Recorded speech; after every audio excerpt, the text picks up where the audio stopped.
Welcome back for another episode. My name is Iva, and we're here with Iva's Weekly Shares.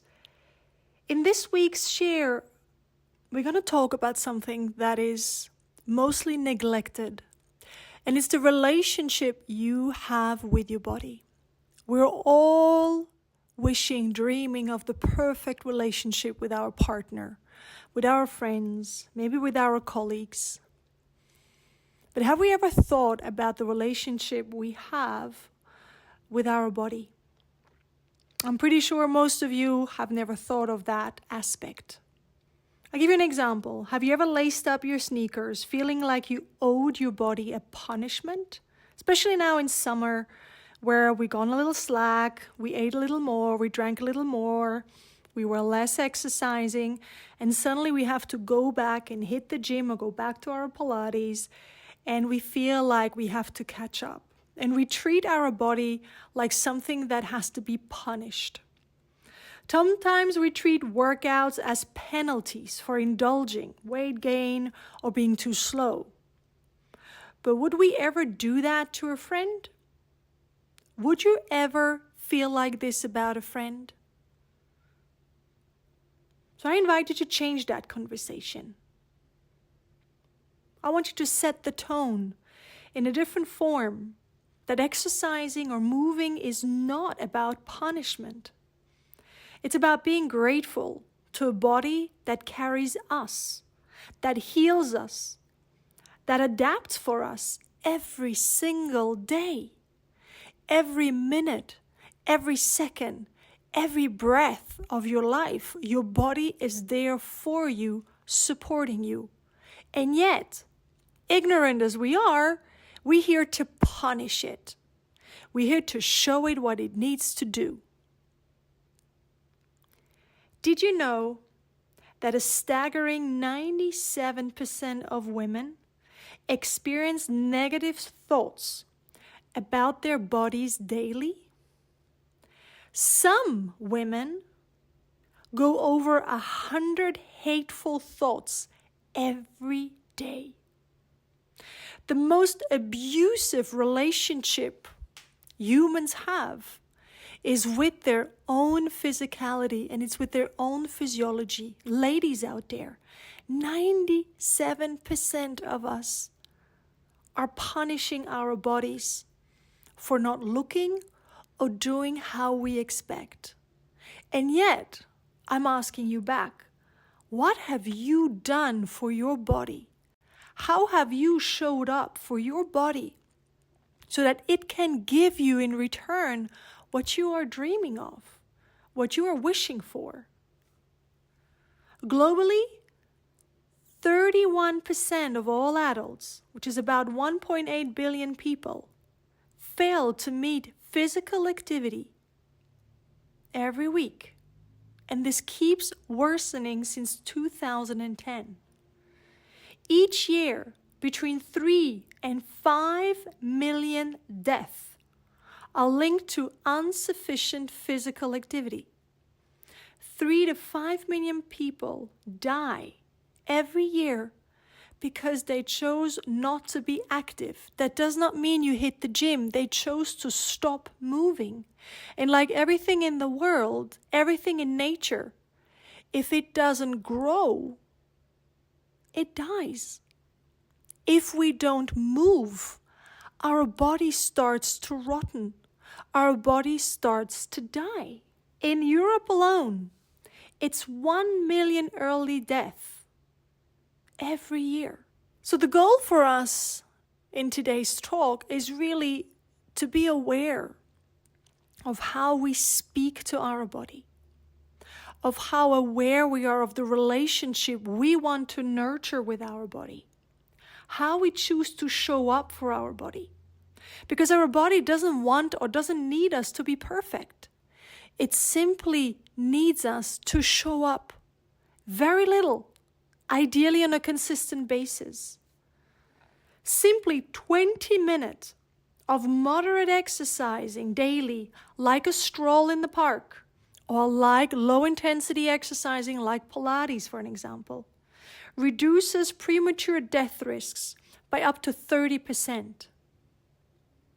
You can reduce the issues of potential death with just 20 minutes of activity daily. As an example, 5,000 steps just 3 times a week can add up to 3 years to your life expectancy if you stick to that routine for 2 years. So you invest 2 years of just walking 5,000 steps 3 times a week, which is not much, and you're adding already 3 years to your life. Do this 4 years, you're adding 6 years. Do this 6 years, you're adding 9 years. So do you see how by being active just for 20 minutes, ideally 3 times a week, you're adding years to your life?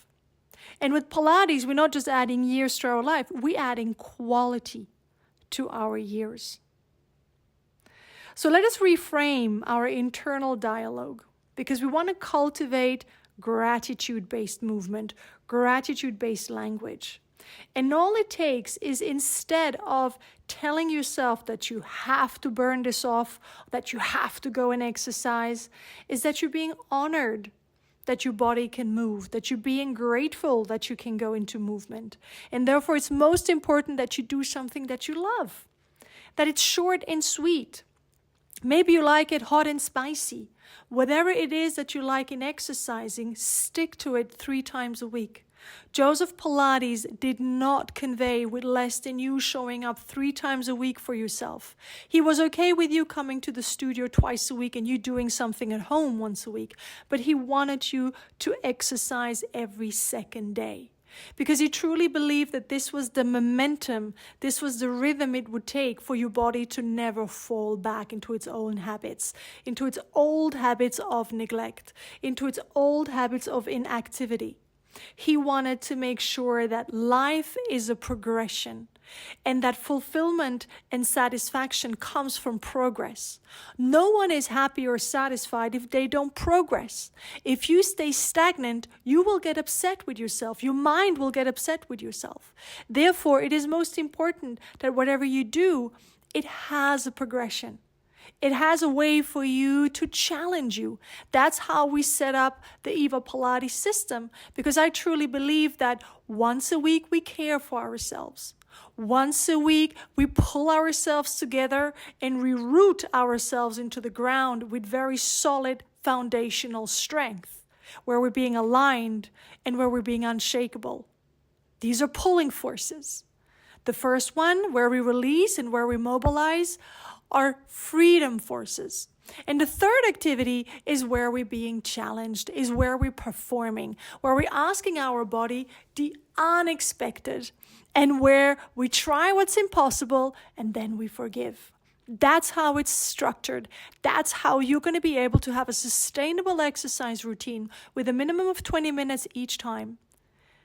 And this is how you can find the joy in speaking to your body as if it was your most trusted and your most valuable partner. Because your body is not a machine. Your body is your ally. It is the one home that you will live in your entire life. It is the one friend that will be there for you until your very last breath.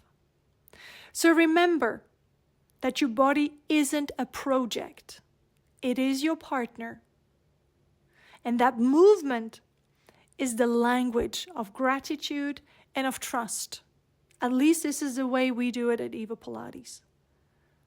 And I invite you to share and let me know, what is the relationship you have to movement and how movement has changed or could change the relationship you have with your body.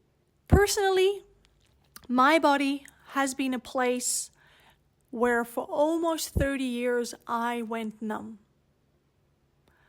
As a child, I have experienced things where the best solution and the best strategy was to go numb.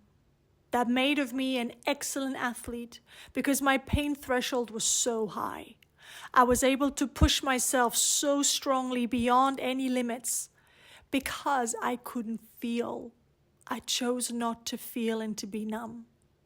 So high intensity, pushing myself to the limits, was a way to feel, was a way to be alive. Until I gave birth, where suddenly everything collapsed. My body was not the same again. I experienced resilience, surrender, care, fatigue, kindness, vulnerability. And I understood that all these were qualities that I did not allow in my body beforehand. And yet my body was holding them for me all these years. And instead of seeing my body as something that has obey to my orders, I realized that it was my greatest partner to create and to shape into anything I desire, anything I want, anything I need. And that it's there to support me with every breath I take. It says yes to everything. It forgives everything I do and everything I don't do. It simply does its job of being there every day, keeping me alive, giving me all the means and the capabilities I need to have to stay upright, to keep my head above water, and to live a healthy, thriving life. But only because I chose to honor it back. Not with the same language as I had the first 30 years of going numb and being impulsive and being abusive with it. No, today, for the past 14 years, I've learned to be kind, to be understanding, to be supportive in return. And I have never, ever been so in shape. I have the best body ever at 44, and I've had 2 kids. Why? Because I understand my body's language. I understand that my body is my greatest partner. And Pilates is one of the most important modalities with walking out in nature who has helped me shape into this and understand this. I hope this has been of insights to you, to be aware of how you speak to your body, to shift your mindset, to shift your heart set, so that your body can be the partner it was always destined to be for you. And you find a way to honor its abilities by taking care of its freedom through mobility work, by taking care of its solidity, by grounding work, pulling yourself together in alignment, and by giving it the opportunity to show you what it's capable of by performing with a workout or a session or an exercise routine that is challenging you, where you hit a bit of a sweat. I hope this helps, and I'm looking forward to us, and I'm wishing you an amazing and very bright day. And start by thanking your body every day when you wake up. It will remember.